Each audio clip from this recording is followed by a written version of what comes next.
The heart of Les Jardins d'Anatolie beat in its kitchen, a realm of simmering stocks and the sacred scent of browned butter. But tonight the rhythm was arrhythmic. Chef Barak, a man whose beard was flecked with the salt of 40 years and whose hands were a roadmap of old burns, felt the discord in his very bones. The reservation book, once a dense tapestry of names, was a sparse patchwork of ghosts. The world outside was chasing fads, deconstructed this, foam-infused that, while his temple of classic Ottoman cuisine grew quieter, a museum piece in a city that had forgotten its taste. "The lamb is weeping, chef," a voice cut through his thoughts. Murat, his sous-chef, his protégé, stood holding a tray of ruby-red kibbeh. "The critic, Malak, is here, table 6. Barak grunted, not looking up from the pan where he was coaxing the perfect golden crust onto a sea bass fillet. "Lamb does not weep, Murat. It trusts the hand that cooks it." "It trusts a hand that isn't afraid of a little pomegranate molasses," Murat muttered, just loud enough to be heard over the sizzle. This was their old dance. Murat, with his fiery ambition and a palate tuned to the modern world, was Barak's greatest creation and his greatest frustration. He had taught the boy everything: how to layer spices in an imam bayildi, how to feel the exact moment the baklava dough became as thin as a sole. Now the student wanted to teach the master, and the lesson was a bitter one: adapt or die. "We do this my way," Barak said, his voice a low rumble of finality. "The classics, they are perfect. They do not need updating."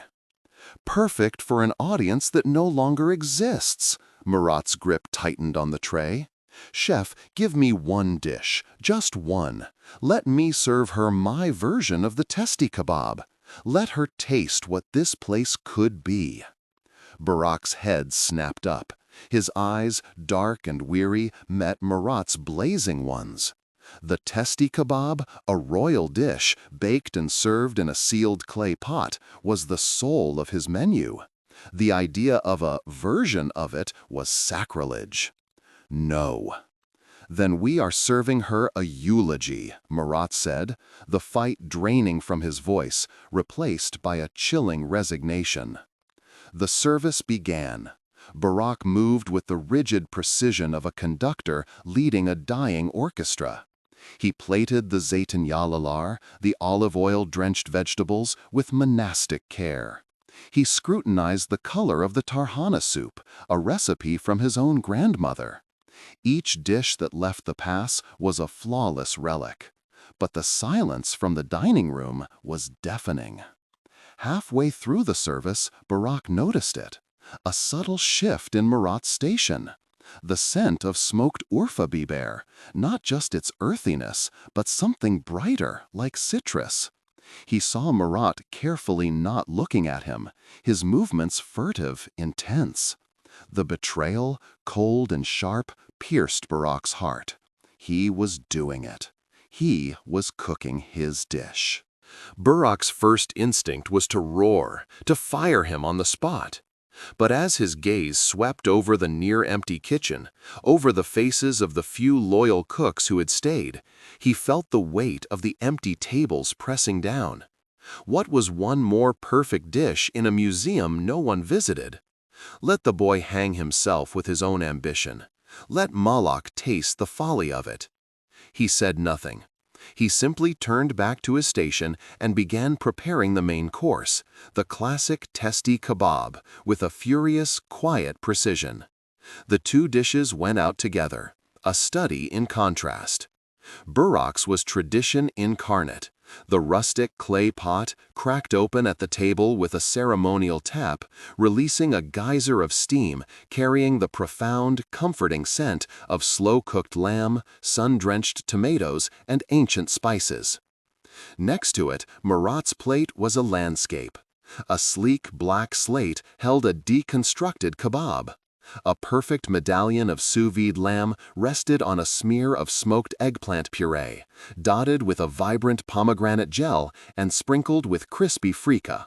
It was beautiful, modern, and to Burak, utterly soulless. The weight felt like an age. The kitchen was a tomb, the only sound the frantic scraping of Burak's scrubbing brush on an already clean pan. Finally, the waiter returned. He did not look at Burak. He held a single folded notepaper. "For the chef," he said quietly, and placed it on the pass before scurrying away. Burak stared at it. This was it, the verdict. He could feel Murat's gaze burning into his back. He unfolded the paper with flour-dusted fingers. Malak's handwriting was sharp and precise. Chef Burak. The classic testi kebab is a memory I will treasure. It is the taste of my grandmother's kitchen, perfect and unchanged. It is a monument. But monuments are for visiting, not for living in. The modern interpretation, however, is a conversation. It respects the past. I taste the history in the lamb, the spirit of the spice. But it speaks to the present. It is bold, intelligent, and alive. It is the future. One was a perfect memory. The other is a reason to return. M. The words did not simply land on Burak. They seeped into him, cold and heavy. He had not been defeated by poor technique or a failed recipe. He had been defeated by a truth he had refused to see. Perfection was not a destination, it was a process. And his process had ended years ago.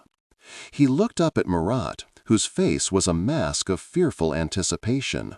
The young man's defiance was gone, replaced by the look of the boy he had once been, waiting for his master's judgment. Burak folded the note and tucked it into his jacket. He walked over to Murat's station, his step slow and heavy. He stopped before the slate, where a single discarded component of Murat's dish remained, a tiny dot of the bright pomegranate gel. He picked up a tasting spoon. He dipped it. He brought it to his lips. The flavor exploded, not just the sweet tartness of the fruit, but the depth of the molasses, a hint of spice, a brightness that lifted the entire profile. It was brilliant. It was the ghost of a memory reawakened. He met Murat's eyes. The silence in the kitchen was absolute.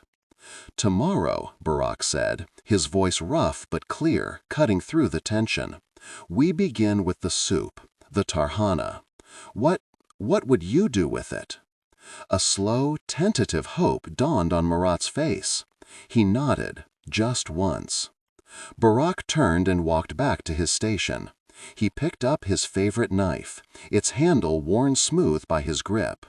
He looked at the quiet dining room, then back at his kitchen, at the future, standing nervously by the stove. The museum was closing. It was time to build something new.